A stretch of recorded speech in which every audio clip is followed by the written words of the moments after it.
Bienvenue sur ma chaîne. Aujourd'hui, j'ai le plaisir de vous montrer cette balance à filament numérique que j'ai conçue avec un load cell, une carte Arduino Nano et un écran D1.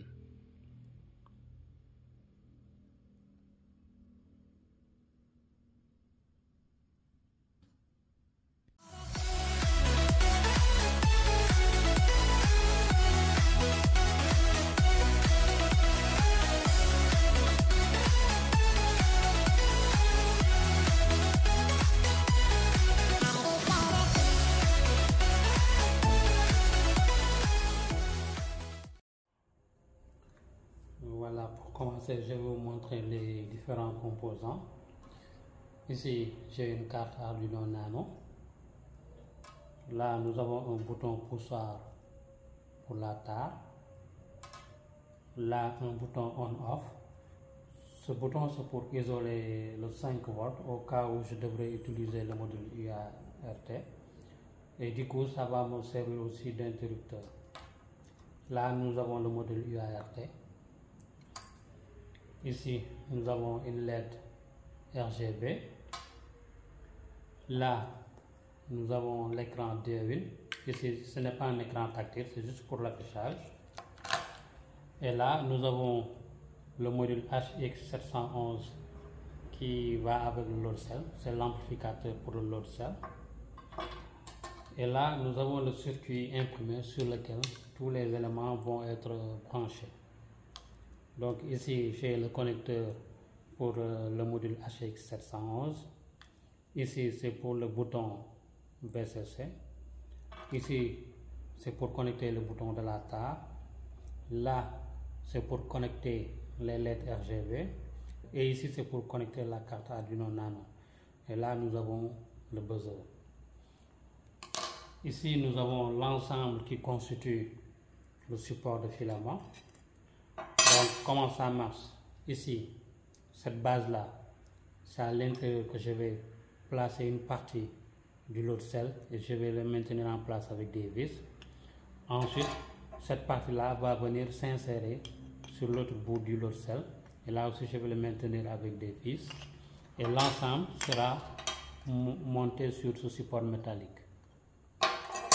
Donc, nous allons passer au montage. Je vais d'abord mettre des écrous ici pour les vis. Et pour cela, j'ai ces écrous-là ici. Et je vais prendre les M3 par 5 par 5. Donc, je vais en prendre 6.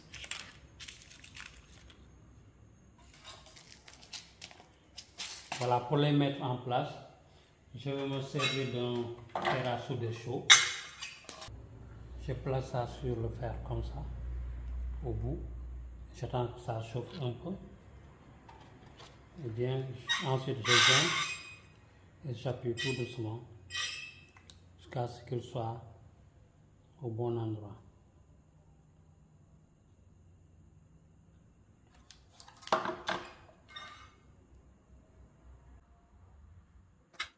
Je mets en place.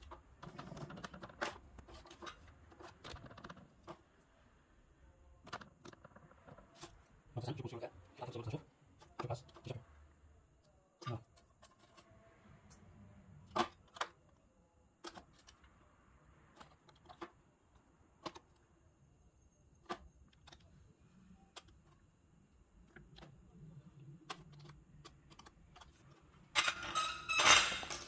Voilà, tous les écrous sont en place.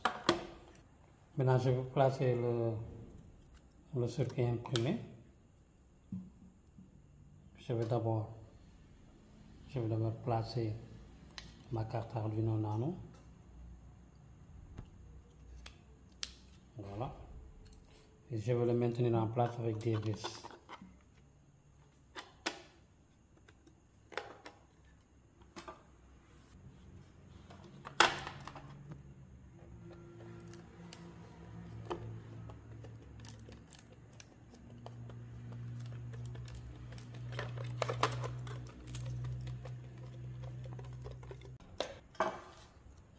Voilà, le circuit et la carte Arduino sont en place. Maintenant, je vais placer le module UART pour la connexion par USB.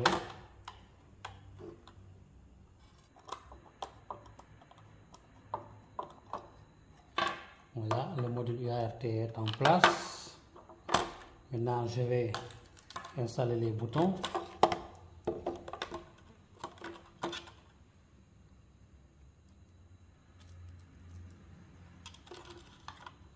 Celui-là, c'est pour la tare.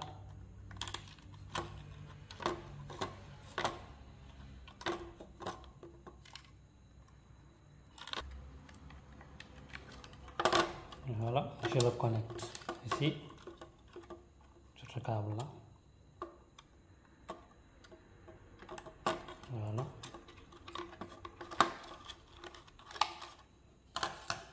Ce bouton, c'est pour le VCC, comme j'ai dit tout à l'heure, qui jouera aussi le rôle d'interrupteur si je n'utilise pas le module UART.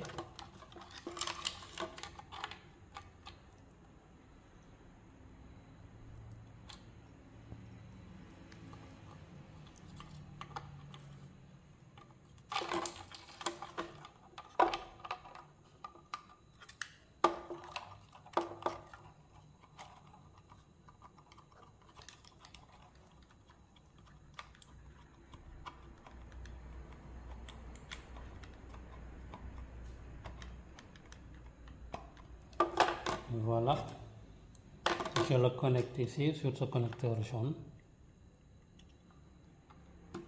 sur le bouton du VCC.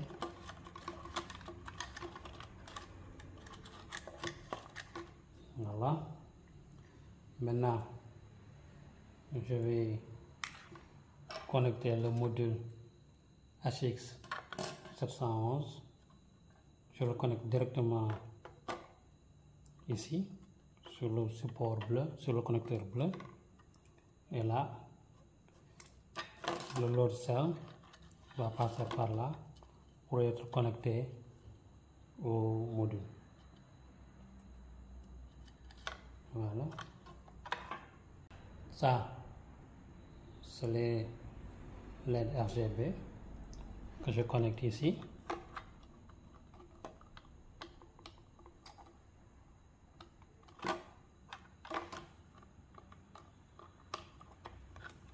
Voilà. Maintenant, il me reste à connecter l'écran DWIN. Je le mets sur son connecteur ici. Et là, je vais connecter le module UART à l'écran.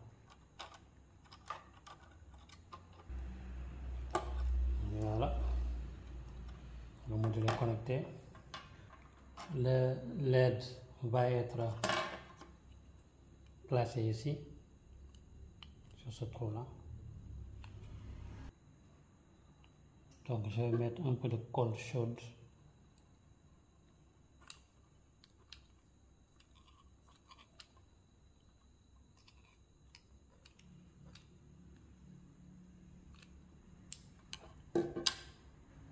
Maintenant, avant de refermer, je vais placer le support métallique ici.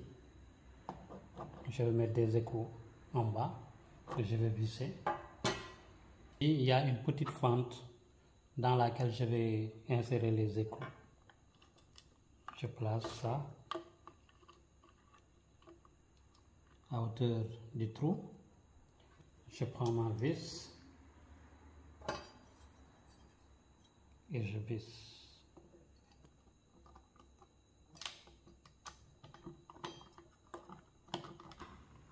Alors, je vais installer, je vais mettre le deuxième écrou.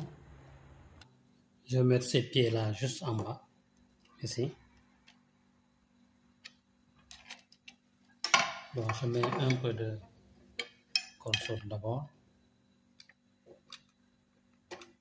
Je le mets en place.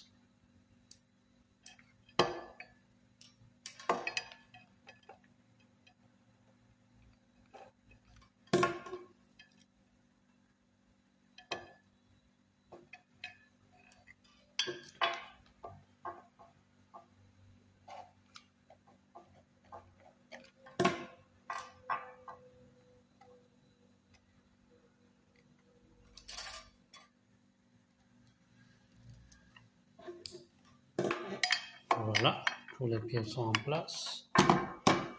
Donc je vais d'abord monter le support à part. Donc là, sur cette base-là, cette partie de l'autre selle va s'insérer ici. Il faut bien veiller à faire passer les fils par cette partie-là. Il y a une partie un peu plus grande pour faire passer les fils. Donc, je mets ça comme ça devrait passer.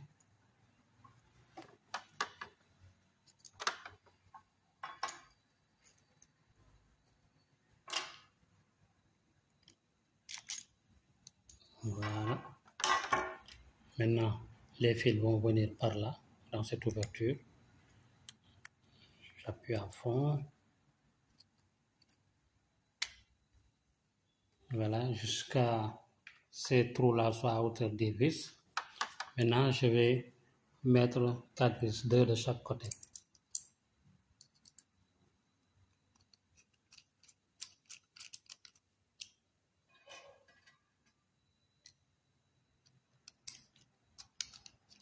Normalement, même les 2 vis d'un côté auraient suffi, mais bon, je mets juste pour la forme.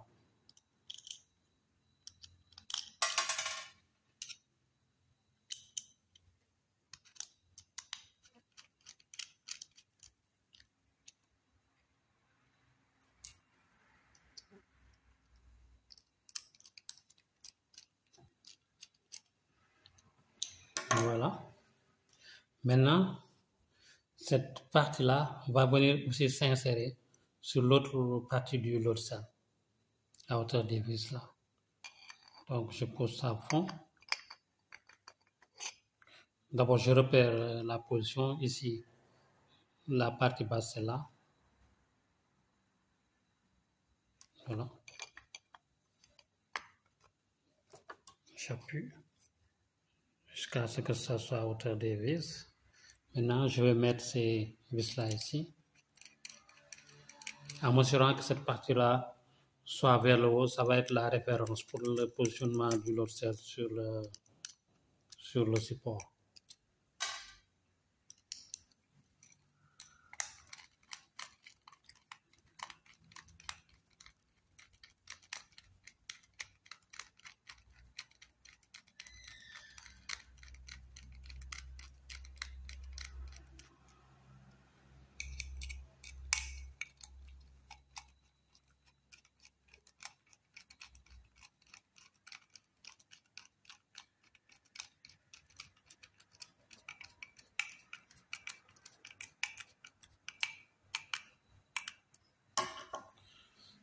Voilà. Voilà, maintenant je vais placer ça sur le support du filament.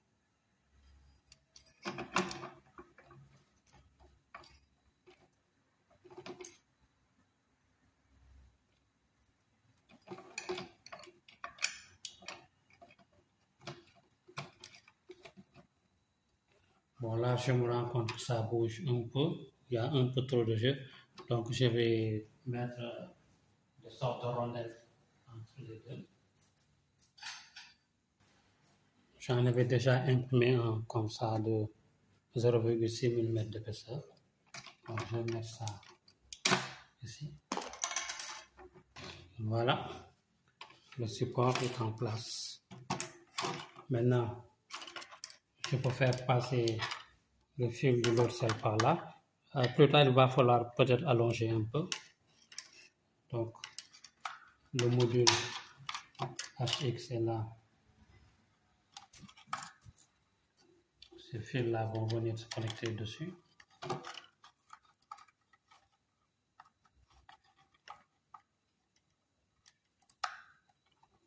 Voilà. Maintenant, je peux refermer.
Et voilà, le montage est terminé.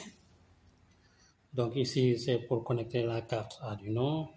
Ici, c'est pour le module UART. Ici, c'est pour la carte SD. Là, nous avons le bouton de la table. Ici, nous avons le bouton on-off pour isoler le 5 volts si je dois utiliser le module UART. Maintenant, on va brancher pour voir ce que ça va donner. Je branche la carte Arduino.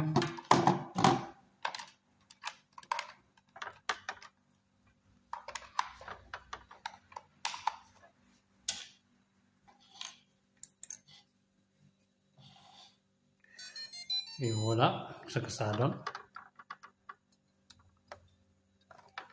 Maintenant, parfois, il se peut que le courant provenant de la carte Arduino ne soit pas suffisant. Et dans ce cas, l'écran va se mettre à clignoter. Si cela arrive, il suffit tout simplement de couper le 5 volts ici. Et voilà que ça commence. Donc, c'est parce que le courant ne suffit pas. Donc, je coupe le 5 volts ici pour l'isoler. Maintenant, je branche l'écran sur une source extérieure via le module UART. Donc, je branche mon câble ici. Et voilà, là, il y a suffisamment de courant pour l'alimenter. J'avais fait une autre version dans laquelle le support était au milieu ici, faisant face à l'utilisateur. Mais après, je me suis rendu compte que cette partie-là n'était pas assez rigide, pas assez solide pour soutenir le poids du filament, surtout si c'est un nouveau filament qui fait 1 kg. Ce n'était pas assez solide, donc ça avait tendance à se plier. Ensuite, le filament, quand il était placé sur le support, ça venait gêner la vue sur l'écran. Donc, j'ai décidé de changer l'orientation du support, mais aussi de renforcer cette partie-là pour y fixer le support. Donc, c'est une partie pleine qui vient jusqu'en bas, donc assez solide pour soutenir le filament. Même si c'est un rouleau de 1 kg qui est dessus, ça ne fait rien, ça ne bouge pas. Voilà à quoi ça ressemble. Ici, nous avons le facteur de calibrage, 275. Ici, nous avons la tare. Ici, nous avons le poids. Maintenant, là, nous avons la longueur en mètres, la longueur du filament en mètres. Ici, c'est pour le PLA. Ici, c'est l'ABS. Et là, c'est le PETG. Ici, vous avez les consignes.